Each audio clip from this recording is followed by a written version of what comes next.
Assalamualaikum warahmatullahi wabarakatuh. Alhamdulillahirrahmanirrahim. Segala puji bagi Allah Subhanahu wa Ta'ala atas segala nikmat yang Allah berikan kepada kita, baik berupa nikmat kesehatan dan nikmat kekuatan, lebih-lebih nikmat keimanan yang selalu melekat di dalam dada kita saat ini. Dan masih banyak lagi nikmat-nikmat lain yang wajib kita syukuri. Anak yang berbahagia yang Pak Ju banggakan, pada kesempatan kali ini kita akan belajar bersama tentang mata pelajaran pendidikan agama Islam kelas 4 semester 1 SD Bina Amal, mata dengan materi zakat. Ada yang tahu apa itu zakat? Oke. Sebelum menjawab, kita belajar bersama dulu ya. Yang pertama adalah pengertian dari zakat. Zakat adalah ibadah wajib bagi semua umat Islam, dan zakat termasuk ke dalam rukun Islam yang keempat. Cara bahasa, zakat artinya bersih, suci, berkat, dan berkembang. Sedangkan dari segi istilah, zakat mengacu kepada harta tertentu yang wajib dikeluarkan oleh setiap orang yang beragama Islam dan diberikan kepada yang berhak menerima. Hukum zakat. Hukum zakat adalah fardu ain. Maksudnya adalah zakat ini wajib ditunaikan atau dilaksanakan oleh setiap muslim dengan beberapa syarat yang harus terpenuhi. Perintah zakat ini sendiri dapat kita ketahui atau kita dasar dari zakat ini adalah surat Al-Baqarah ayat 43 ya. Artinya adalah dan dirikan sholat dan tunaikan zakat. Dengan perintah zakat ini dapat kita jumpai di dalam Al-Quran sebanyak 32 kali. Zakat ini sendiri terbagi menjadi dua golongan besar atau dibagi menjadi dua jenis. Yang pertama adalah zakat fitrah dan zakat mal. Kita ke zakat fitrah dulu. Zakat fitrah itu apa? Zakat fitrah merupakan zakat yang wajib dan harus dikeluarkan sekali dalam 1 tahun ketika kita akan melaksanakan sholat Idul Fitri. Dan zakat ini biasa kita tunaikan pada waktu bulan Ramadan. Untuk zakat fitrah ini wajib dikeluarkan oleh semua orang ya, semua muslim tanpa ada terkecuali, baik laki-laki, perempuan maupun yang masih bayi. Sedangkan besarnya zakat ini adalah 2,5 kg. Dan menurut Abu Hanifah boleh membayar sesuai dengan harga makanan pokok pada saat itu. Dengan waktu pembayaran zakat fitrah ini adalah mulai awal Ramadan sampai akhir Ramadan. Ya, jadi awal Ramadan dan sampai akhir Ramadan sebelum pelaksanaan sholat Idul Fitri. Itu adalah waktu untuk melaksanakan zakat fitrah. Yang kedua adalah zakat mal atau zakat harta. Zakat mal adalah zakat yang harus dibayarkan oleh seseorang yang memiliki harta dengan syarat dan ketentuan yang sudah ditentukan dalam hukum syar'i. Syarat yang pertama adalah hartanya sudah mencapai nisab, berarti ukuran minimal dalam membayar zakat. Yang kedua adalah harta kekayaan itu sudah memasuki masa 1 tahun. Nah, waktunya tidak terbatas ya. Waktu di sini adalah waktu pembayarannya, yang penting sudah memenuhi nisab dan haulnya. Golongan orang-orang yang diperbolehkan menerima zakat. Oke. Ini ada dasarnya adalah surat At-Taubah ayat 60. Ada 9 golongan orang-orang yang berhak menerima zakat. Yang pertama adalah fakir. Fakir itu siapa? Fakir adalah orang yang tidak bisa memenuhi kebutuhan pokok sehari-hari karena sudah tidak bisa berusaha lagi, sudah tidak kuat. Ini biasanya dialami oleh orang-orang yang sudah lanjut usia atau orang yang secara fisik tidak mempunyai kemampuan. Yang kedua adalah golongan miskin, gitu.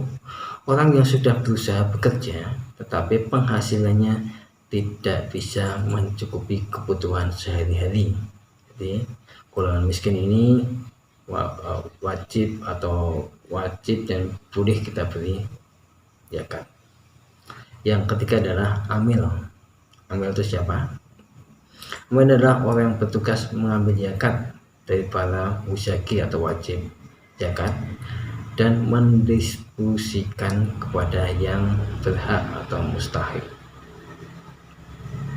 Dan golongan yang keempat adalah mu'alaf.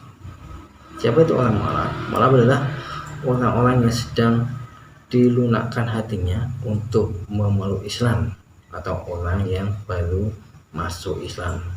Ini dimaksudkan adalah untuk menguatkan keislamannya. Golongan keempat tadi ya. Ulangi lagi, yang golongan pertama adalah fakir, yang kedua miskin, yang ketiga adalah amil, yang keempat adalah mu'alaf. Dan golongan yang kelima adalah budak atau hamba sahaya. Zakat ini digunakan untuk membebaskan orang-orang yang sedang menjadi budak sehingga dapat merdeka. Yang keenam adalah fisabilillah. Siapa itu? Fisabilillah adalah orang yang sedang bekerja ikhlas, berjuang di jalan Allah atau sesuatu yang diproyeksikan untuk kepentingan di jalan Allah Subhanahu wa Ta'ala. Golongan yang selanjutnya adalah musafir atau ibnu sabil, adalah orang yang sedang melakukan perjalanan jauh dan beliau kehabisan bekal ataupun biaya. Dan golongan yang terakhir, ada yang ke-9 adalah golimin. Siapa tuh golongan golimin?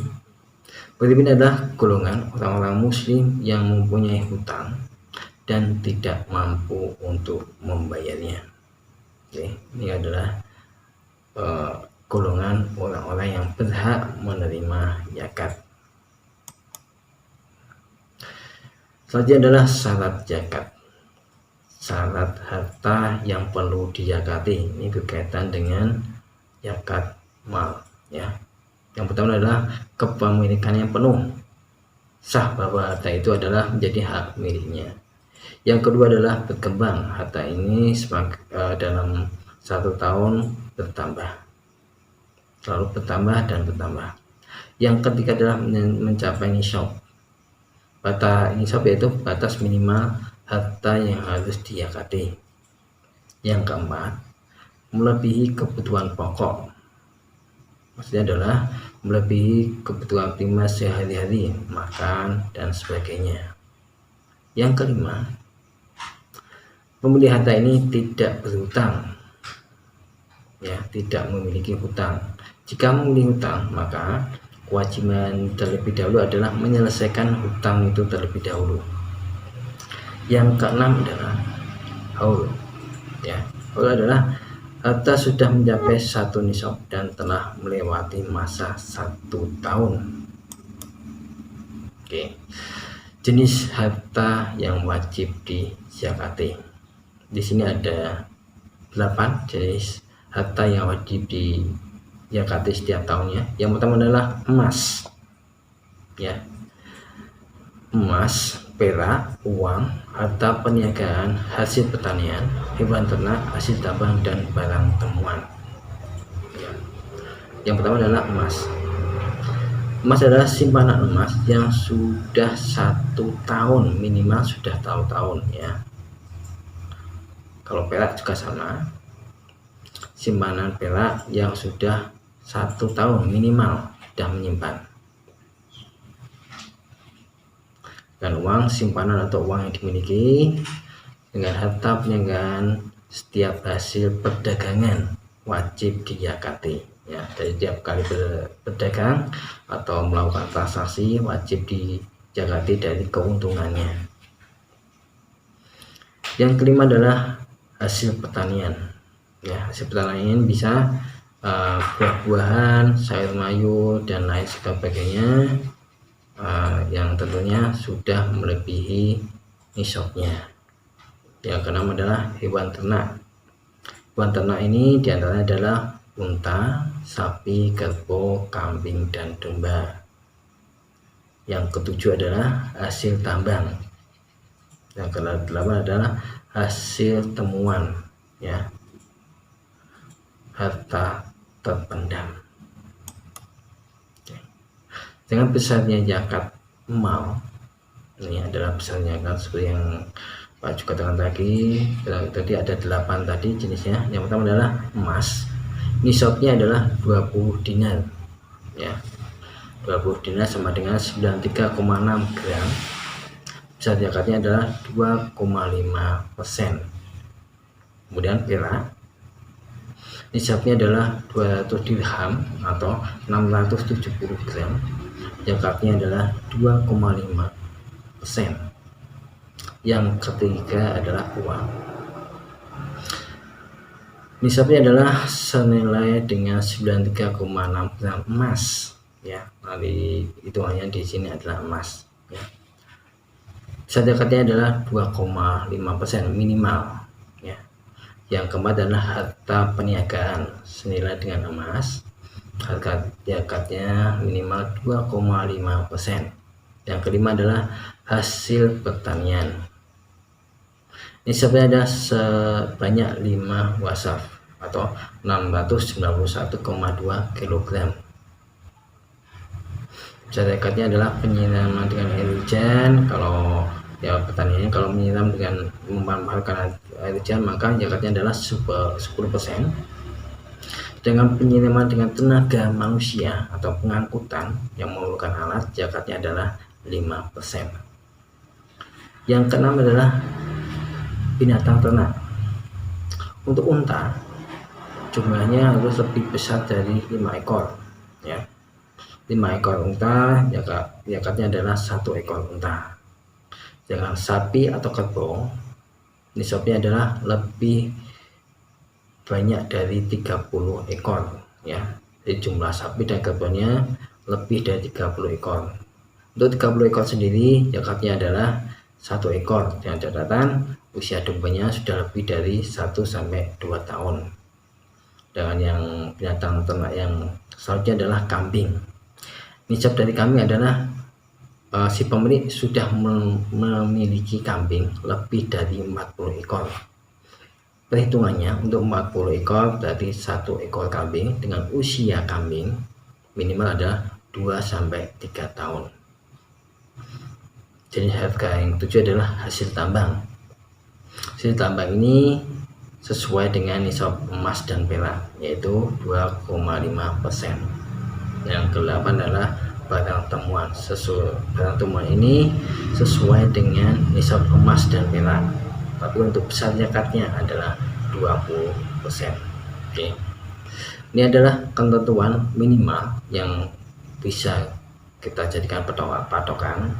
Tapi kalau mau lebih itu lebih bagus lagi, ya. Kalau emas mau 3% atau 5% dipersilahkan, nggak apa-apa. Tapi batas minimal adalah 2,5%. Hikmah dari zakat, ya.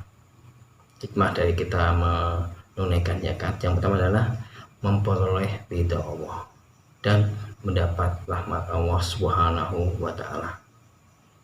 Yang kedua adalah membersihkan harta, ya. Yang ketiga adalah memelihara lebih barokah. Yang keempat adalah sebagai wujud syukur atas karunia yang diberikan atau dititipkan Allah kepada kita semua, karena harta pada dasarnya adalah hanya titipan belaka. hikmah zakat ya.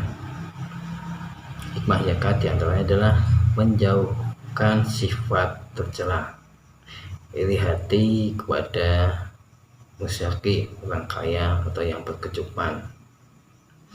Hikmah zakat yang selanjutnya adalah mengurangi kemiskinan. Zakat yang diterima bisa menjadi sarana untuk memenuhi kebutuhan untuk warga yang miskin. Yang selanjutnya adalah penyemangat berusaha. Dengan melakukan zakat maka mustahik semakin bersemangat untuk keluar dari zona nyaman. Sekian dari Baju. Kalau ada pertanyaan nanti kita bahas bersama. Mohon maaf apabila ada sesuatu yang kurang berkenan, dan semua kegelapan itu datangnya dari Baju semata, dan semua kebenaran itu datangnya dari Allah SWT. Sekian, wassalamualaikum warahmatullahi wabarakatuh.